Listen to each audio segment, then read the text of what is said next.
Hi everyone. In this presentation, I'll explain what heat balance means during endurance exercise, how athletes gain and lose heat, and then discuss the practical value of real-time core temperature monitoring using ingestible sensors. So quick overview of my presentation today. We'll be defining heat balance in endurance exercise, identifying major sources of heat gain, describing main mechanisms of heat loss, and discussing potential value of real-time core temperature data. During endurance exercise, about 75 to 80% of the energy we expend ends up as heat rather than useful mechanical work. Heat balance describes the relationship between metabolic heat production, environmental heat exchange, and evaporative cooling. If heat production plus environmental heat gain exceeds heat loss, body heat storage increases, core temperature rises, and performance eventually declines. Field and lab studies in the heat show that once core temperature approaches about 39 to 40 degrees Celsius, fatigue occurs more quickly, even when cardiovascular and metabolic variables are still adequate, highlighting how central thermoregulation is to endurance performance. The dominant source of heat in endurance exercise is metabolic ATP turnover in active muscle. As intensity increases, metabolic rate and heat production rise disproportionately. Environmental conditions add to that load. Galloway and Moggen had cyclists ride at about 70% of their VO2 max and 4 ambient temperatures from about 4 degrees Celsius to 30 degrees Celsius. Time to exhaustion followed an inverted U pattern and was shortest in the hottest condition, partly because higher air temperature reduced the gradient for dry and evaporative heat loss. Warm, humid environments further restrict evaporation, which is why Nielsen and colleagues observed that even after heat acclimation, exercise performance in very humid conditions only improved modestly due to limited evaporative capacity. Clothing and equipment like helmets or tight jerseys can also trap heat by limiting airflow over the skin. Four main pathways remove heat. Radiation is heat exchange via infrared waves between the body and the environment. If the environment is cooler than skin, we radiate heat outward.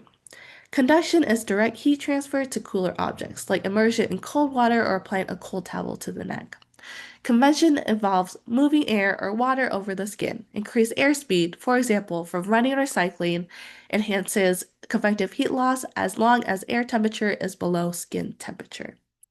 Evaporation of sweat is the dominant mechanism during endurance exercise. In hot conditions, especially when ambient temperature is near or above skin temperature, the only way to lose substantial heat is to evaporate sweat. Studies in warm, humid environments show that even with large increases in sweating rate after acclimation, performance improvements are limited if evaporation is physically constrained, underscoring how critical this pathway is. Gonzalez and Lazo and colleagues had participants cycle in heat until exhaustion while measuring core temperature, skin temperature, and cardiovascular responses. They found that fatigue occurred at core temperature closest to 40 degrees Celsius, and that manipulating body temperature through cooling or preheating shifted time to exhaustion, even when muscle metabolism and cardiovascular function were still adequate. Similarly, Galloway and Moggen showed that ambient temperature and changes endurance capacity independent of absolute intensity. Time to exhaustion was almost cut in half at roughly 30 degrees Celsius compared with 10, with higher skin and core temperatures and increased cardiovascular strain. Heat acclimation helps. Chung and McClellan reported that fitter, heat acclimated individuals tolerated uncompensable heat stress longer with lower heart rate and better maintained core temperature, but only up to the limits imposed by the environment. In the lab, core temperature is often measured retically or esophagically, which are accurate but invasive and impractical for competition. For field settings, ingestible telemetric pills provide a wireless measure of gastrointestinal temperature which tracks core temperature reasonably well. O'Brien et al. Compared a telemetric pill to rectal measures during active heating and cooling and found good agreement across a wide range of temperatures.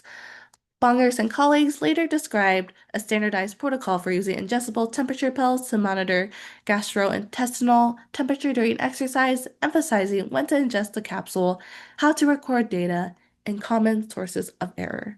Thermoregulation et al. Also showed that at least in a cold environment running trial, ingestion timing did not meaningfully alter the serial temperature readings, supporting the practicality of the method.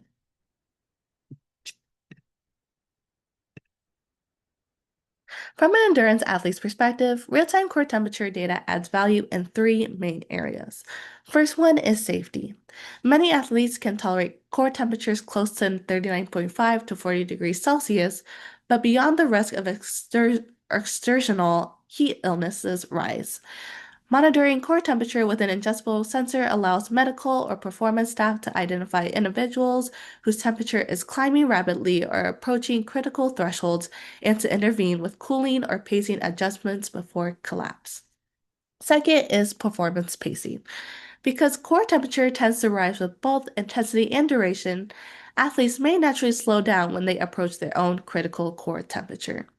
Studies where body temperature is manipulated show that cooling can extend time to exhaustion at a given workload, while preheating shortens it even when other variables are matched. Real-time temperature feedback could be used to pace long events so that athletes reach the finish line just as core temperature approaches their safe upper limit, instead of overshooting early and being forced to slow down. The third one is training and heat acclimation. For heat acclimation, protocols often aim to keep athletes exercising at a core temperature of about 38.5 degrees Celsius for a set duration across multiple days. Core temp telemetry makes it feasible to target that range accurately, adjusting power output or pace to maintain the desired thermal stimulus. Over time, you can see adaptations such as lower resting and exercising core temperatures, increased sweating rate, and improved tolerance to heat stress. There are also important limitations. Cost and logistics. Telemetry pills and receivers are relatively expensive and not widely available outside elite sports or research settings. With data logistics, someone has to monitor and interpret data in real time and decide what core temperature thresholds will trigger pacing or cooling changes. And we know that ingesting very cold or very hot fluids can transiently distort gastrointestinal temperature readings and sensor location in the GI tract, and that can vary for hours. And some more practical issues here, athletes must be screened for GI disease, implants, or upcoming MRI, and some may simply not want to swallow a sensor. So while real-time core temperature monitoring is very useful, it's still mainly a tool for high performance or research environments rather than every recreational endurance event. So in summary here, heat balance during endurance exercise reflects the balance between high metabolic heat production, environmental heat exchange, and heat loss via radiation, convection, conduction, and especially evaporation. When heat loss can't keep up, body heat storage rises, core temperature increases, and performance is impaired, a relationship is demonstrated in cycling and running studies across a range of ambient temperatures. Ingestible telemetric pills provide a practical way to track core temperature continuously in field environments. They can support safer participation in hot conditions and more precise pacing and acclimation strategies for endurance athletes. Overall, understanding thermoregulation and leveraging real-time core temperature data helps balance performance goals against safety and heat.